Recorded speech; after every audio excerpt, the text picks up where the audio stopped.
Yisrael Goldstein, Rabbi. And I'll tell you, it wasn't in the schedule, but Rabbi, I'd love to bring you up because there was nobody that expressed the horror and the beauty of what you represent better than you did. And I very much appreciate it, Rabbi. I know you're here with your son and your brother. I very much appreciate it. Please come up and say a few words.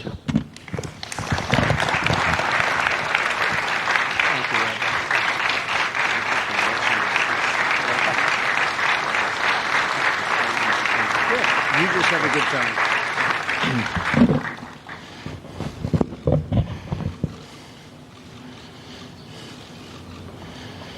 Just 5 days ago, Saturday morning, I faced evil and the worst darkness of all time, right in our own house of worship, right at Chabad Poway. I faced him, and I had to make a decision. Do I run and hide, or do I stand tall and fight and protect all those that are there? We cannot control what others do, but we can control how we react. My dear Rabbi Menachem Mendel Schneerson, taught me the way we react to darkness is with light. It was that moment that I made a decision. No matter what happens to me, I'm going to save as many people as possible.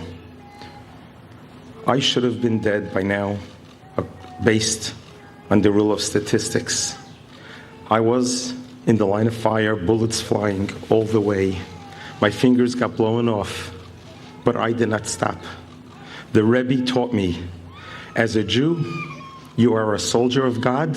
You need to stand tall and stand fast and do whatever it takes to change the world.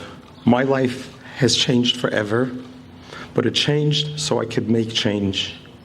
And I could help others learn how to be strong, how to be mighty and tall. Many have asked me, Rabbi, where do we go from here? How do we prevent this?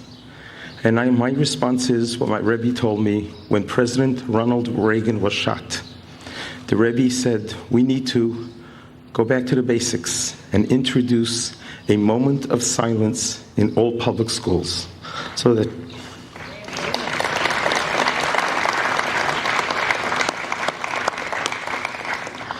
children from early childhood on could recognize that there's more good to the world, that they are valuable, that there is accountability, and every human being is created in God's image.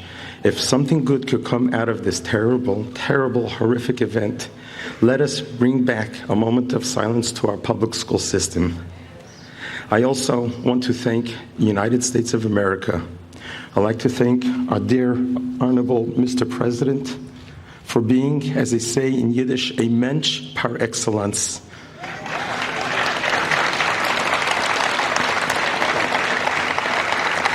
Mr. President, when you called me, I was at home weeping. You were the first person who began my healing. You heal people in their worst of times, and I'm so grateful for that. So beautiful. That's so beautiful. Thank you.